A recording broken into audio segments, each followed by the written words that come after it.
Son illər paytaxt və ona yaxın ərazilərdə kənd təsərrüfatı təyinatlı torpaqlarda xeyli fərdi yaşayış evləri tikilib. Bu torpaqlarda tikilmiş evlərin nə çıxarışı var, nə də təyinatı dəyişdirilib. Belə ərazilərin birində həmsöhbət olduğumuz yaşayış məntəqəsinin sakinləri deyirlər ki, torpaq sahələrini alarkən əsas diqqəti qiyməti münasib olmasına yönəldiblər. Torpağın kənd təsərrüfatı təyinatlı olması, üzərində yaşayış evi tikməyin qanunsuz sayılması isə ya onlara deyilməyib, ya da göz ardı edilib. Nəticədə isə illərdir yaşadıqları evlərin hüquqi statusu yoxdur. Siz deyirsiniz ki, bu ərazilərdə yerləşən evlərin hamısı kənd təsərrüfatı təyinatlı torpaqlarda tikilib. Kupsamız yoxdur. Yəni hər dəfə problem yaranır da. Gedirik bir yerə şikayət eləməyə, deyirlər sizin yerinizdə kupsa yoxdur. Tikillərimiz də qanunsuzdur. Hər biri. Mən qaçqın adamıdım bura gəlib qalanda. Mən bilmirdim axı burada torpağın altında nə gedir, bura əkin sahəsi nə üçündür, o şeyləri bilmirdim. Bizim üçün çox problem yaradır. Məsəl üçün qeydiyyata düşə bilmirik burada. Rayondan gəlmişəm mən, burada qeydiyyata düşə bilmirəm. Uşaqlar üçün problem yaradır. Gediş-gəliş üçün problem yaradır. Burada məsələn bir dənə avtobusumuz işləyir burada. Qaran bir istifadə eləməyə heç bir şeyimiz yox.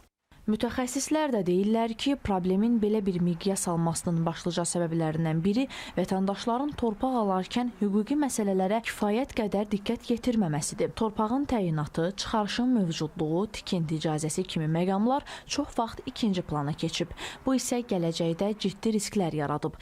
Həmin ərazilərdə kanalizasiya sistemi olmur, yollar standartlara cavab vermir.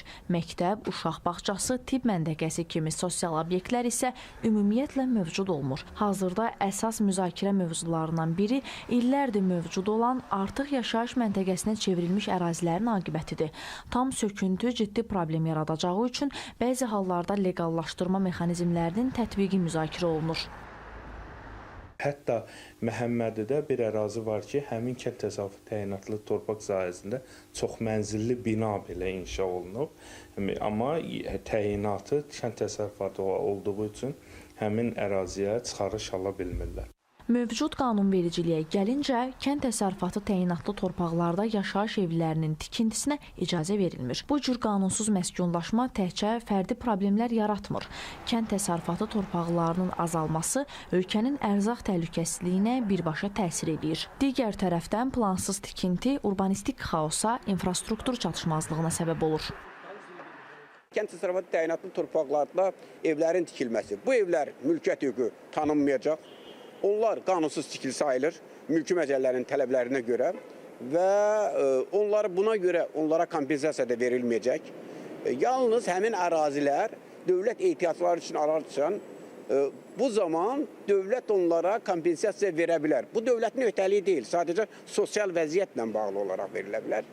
Artıq bu cür tikintilərin qarşısını almaq üçün nəzarət gücləndirilib. Bu fikirdə olan millət vəkili Azər Badamov deyir ki, vətəndaşlar torpaq alarkən daha diqqətli olmalıdırlar.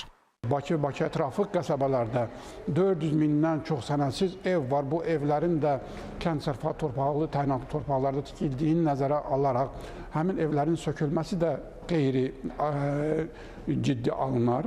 Çünki insanların evlərini söküb onları evsiz də saxlamaq olmaz.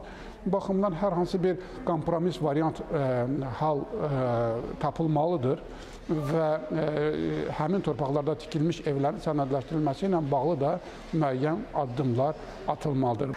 Mütəxəssislər deyir ki, kənd təsərrüfatı təyinatlı torpaqların təyinatının dəyişdirilməsi heç də asan məsələ deyil. Burada əsas meyar torpağın strateji əhəmiyyəti, ərazinin faktiki vəziyyəti və urbanistik tələblərə uyğunluğudur. Bu, yalnız kənd təsərrüfatına ciddi zərər vurmayan, planlaşdırma baxımından uyğun ərazilərə nadir hallarda şamil edilə bilər.